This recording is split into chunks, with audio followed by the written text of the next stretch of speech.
So good afternoon, everybody. Saturday the 13th. I am just heading over to where my pickup is tomorrow. Pickup tomorrow in Stockbridge, Georgia. Tomorrow afternoon, about 1 o'clock, I believe, Eastern. And it's going to go up to North Carolina for a Monday morning delivery. This video is going to be a recap, but before I get into the recap, I just wanted to kind of talk about a few things. I was watching videos earlier today, and some expediting channels. Found a few of them lately. I know a couple videos ago or so I said that there aren't many out there. I found four new ones so far. One is hopefully I pronounced her name right, Shaniqua's World. That's the one channel. Young lady who's in a ProMaster van. She also owns another Curtainside ProMaster, I believe it is. And she's been doing her thing, I believe she said, since 2016. I've been checking her out. She's new to the videos. She's just trying to get a good groove going with the videos and everything. She's trying to share some information. Another one I found just 2 days ago, Expediting, I believe is what it's called.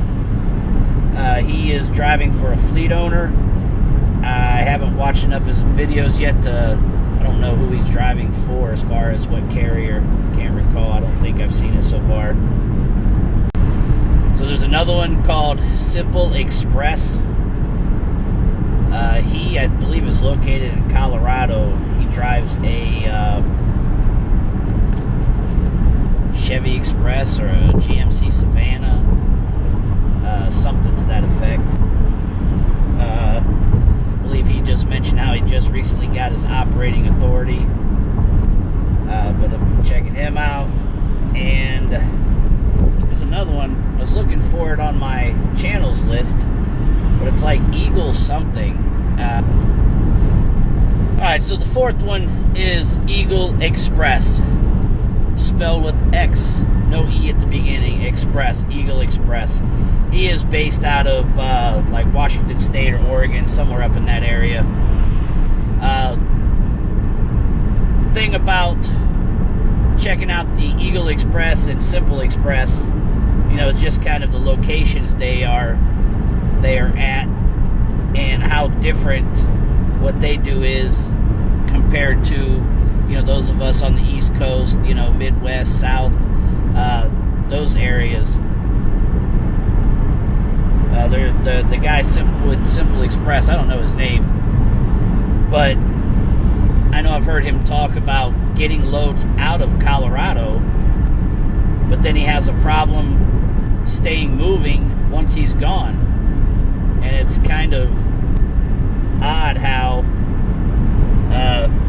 for us in the Midwest and Southern and East Coast and all that, we have the problems of going out there and not having a easy time of getting freight. So it's just kind of funny how the differences are there. I can't remember. I know it seems like I asked him what broker he uses, and I don't think I can't remember if he told me or not. That's the kind of thing about trying to check out different channels and different pieces of information, is that mentioned before how doing the multi-carrier, if I were to do it, I would do it to where I'd find a dispatch broker, whatever you want to call it. Everybody calls it something different.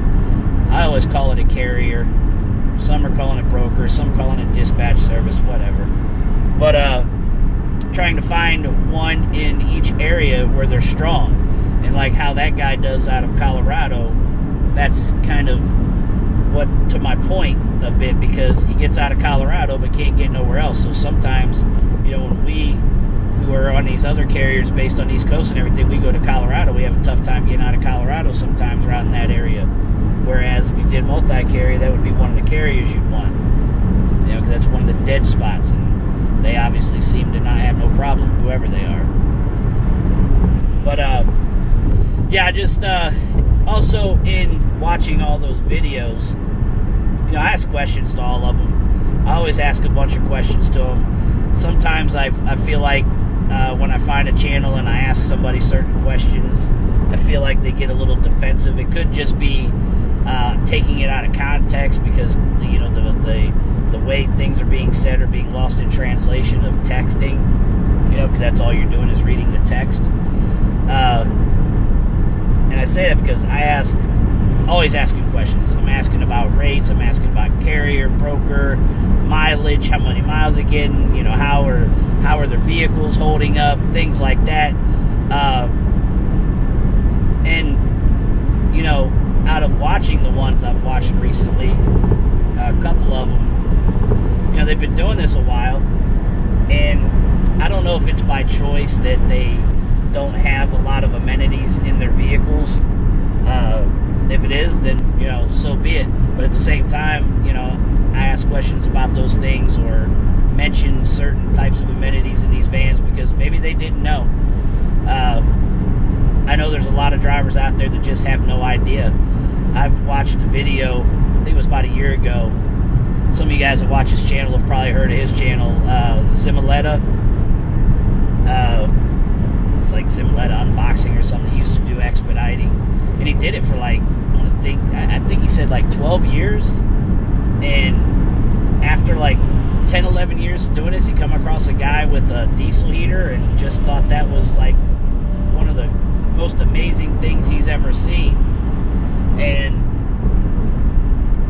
that's kind of bringing me to my next point about talking about some of these channels that I've come across, is that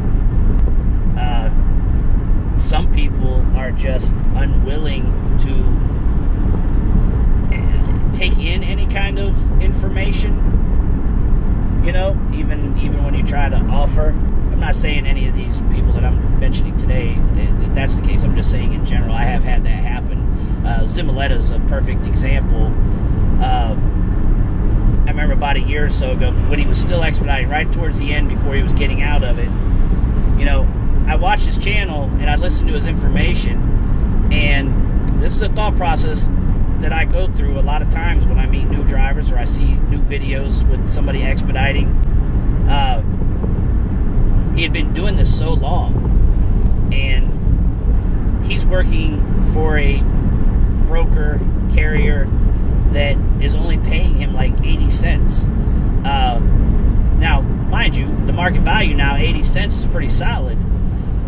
But the fact that you've been in this for so long and you are somebody that is sharing information, I guess a little more is expected of you when you're putting yourself on that platform. And I'm guilty of viewing people that are putting themselves on that platform a little bit higher as well, thinking that they have a little more knowledge than they do.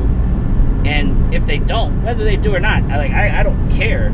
But I reached out to the guy, got in touch with him, talked to him on the phone a couple times, invited him to the group, to the Facebook group, and I'm trying to get in touch with him and build a relationship with him to kind of expose him to knowledge, because again, he's been doing that as long as he was doing it. His van, no amenities, which is just, to me, it's surprising. Anybody that's on the road as much as somebody like myself is on the road, I don't understand why you wouldn't want the things. But again, if you choose not to, that's fine. I'm not saying you need it. But with him, as I said, when he come across a diesel heater, he obviously thought that was great, didn't know nothing about it. So it's what else does this guy not know about that could be helping him?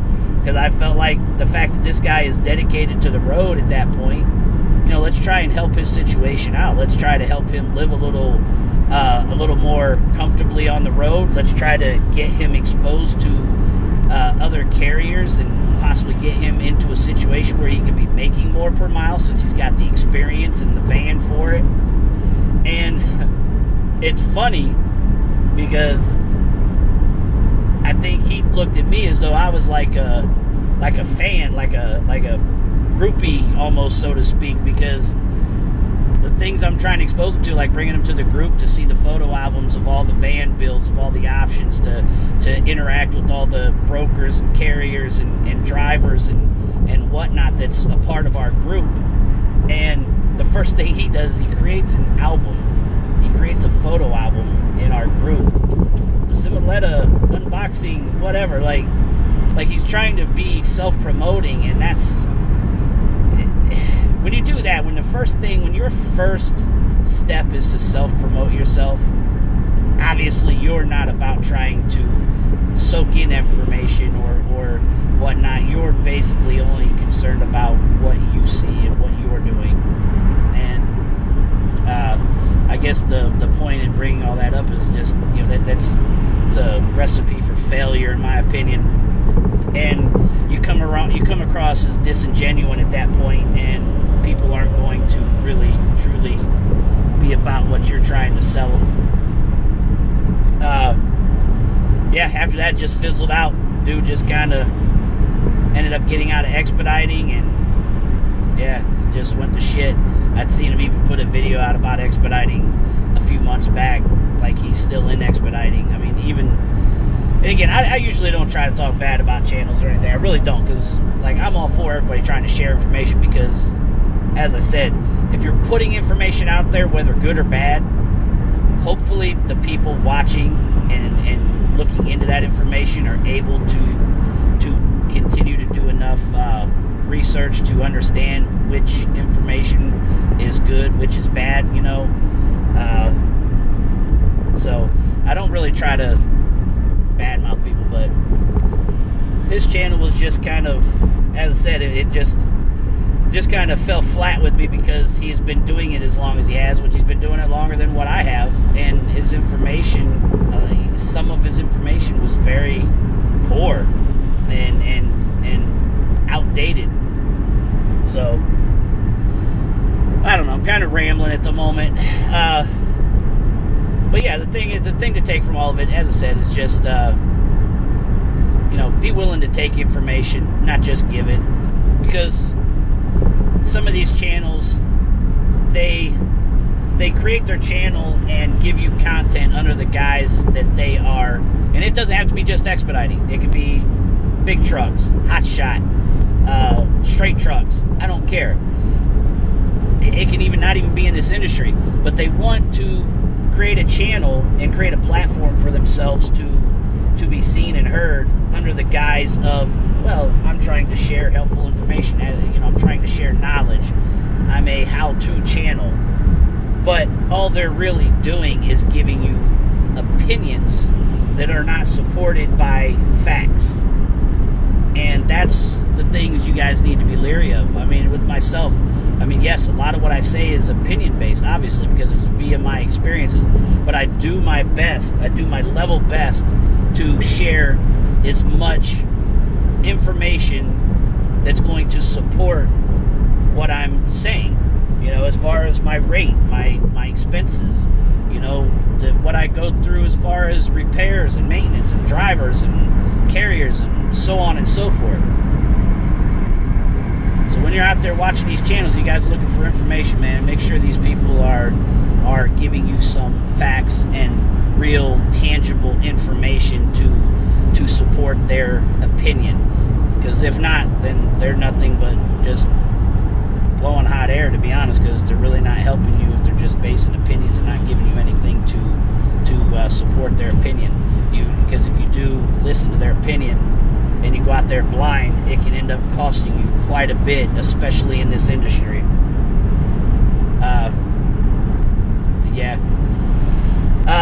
Another thing I wanted to touch on real quick before I get into that recap, and it was also while watching some of these videos, it was just something I wanted to touch on as far as something we run into out here in this industry is finding a good mechanic. Okay, finding a good mechanic is extremely difficult. Somebody that you can trust, a shop you can trust. So with that being said, also what people tend to do, which is a mistake, and I've been there at that point early on in my career doing this, I was also looking for the shortcut of the cheapest route. And don't try to do things the cheap way, but at the same time, on the flip side of that, don't think just because you take it to a dealership or you take it to a big name brand shop like a Goodyear or Firestone or anything like that, don't think that just because you're doing that, you're getting the correct work either. For me personally, again, I try to find a mechanic I trust. That's number one. Number two, now I try to find a big national chain to work with, and I have a couple of guys near my home base that I work with. Now, how I decide what work I'm going to get done where comes down to sometimes the warranty, because dealing with a large chain, especially me with Ford, that's the one thing that I really love about Ford, is that when you get any kind of work done, like major work as far as an engine, transmission, drive shaft, certain things like that, they usually come with a 2 or 3 year unlimited mileage warranty. So, and that's covering parts and labor. So if I have a problem with those, no matter where I am, I can find a chain to take care of that. So that's something I look into. Like, do I want to have it done at home? Like say it's an engine. Do I want to have an engine done by my local guy that can't take care of me if I break down in Laredo, Texas, 1,500 miles from home? That's the kind of the questions you got to ask yourself and look into the warranties. Brake jobs, things like that, bearings, ball joints, like run-of-the-mill stuff like that, all good. But for mine, it comes down to the warranty coverage. That's worth the extra money. That's when paying more for the labor or for the shop name is when it's worth it, is that warranty, that added security net. So, yeah, I just want to touch on that as far as don't always look at the dollar value, and also don't always look at just the name. Always be on this lookout. Somebody mentioned Shaniqua, she had talked about how she gets her parts back from the one mechanic she uses. That's a very good habit to get into. That's something my dad had always told me and my brother growing up. Anytime we get work done somewhere, ask for the old part. That way, if you want to get it tested or you want to look at it, for one, you want to make sure that they've actually changed the part. So that's kind of the biggest thing behind that. Alright, so I'm done rambling about those two things, and let's get into the recap. Alright guys, so we're going to do this weekly recap. This is for week 3. So the first run of the week was Vanderbilt, Michigan to Laredo, Texas. 1,768 miles, and that was one piece, 600 pounds. The second load was San Antonio to Chillicothe, Ohio. The third load was Hebron, Kentucky to Kansas City, Missouri for 588 miles. Sorry, the San Antonio to Chillicothe was 1,308 loaded miles, 145 deadhead miles. The Hebron to KC was 588 loaded, 119 deadhead. And then we finished it up with Emporia, Kansas to Avondale, Louisiana for 873 miles and 121 deadhead miles. We finished the week with 4,487 miles, and that ended up being at a rate of 95 cents, ended up being the average rate per mile. We had 562 deadhead miles that came up to be 12%. Our gross pay was $4,257.25.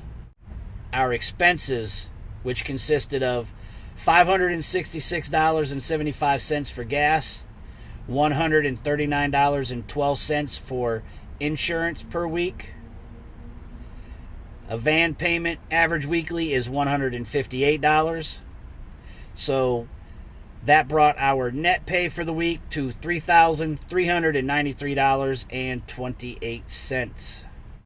So week number 3 down. Had a good week that week, very good week. Things have been running pretty steady up to that point. And again, there's more information that you're wanting out of these recaps. Let me know. I'm trying to give you the best I can. I'm just simply letting you know exactly how many miles I've done and how much I made, things like that. So anything else you need, please feel free to ask. Now, I am currently sitting here in Stockbridge, Georgia. I'm outside of this hot dog shop called the Hot Dog Company. It's supposed to be similar to Wiener Schnitzel, so got me a couple of Chicago-style dogs. I'm waiting for them to get done. I'm going to go in there and pick it up. Go down the road to the Walmart. I went by the place I'm supposed to pick up tomorrow. They're not open today. They open at 6 a.m. tomorrow. Probably shoot on over there, probably 10 o'clock in the morning. It's probably a good time. I'll shoot over there, see if it's ready by chance. If not, no big deal. And then that is that, man. Everybody, you guys be safe out there. I'll at you later. Alright, guys, food porn. Here's the food porn. These are Chicago-style dogs. Just a little check-in for you. Chicago-style dogs.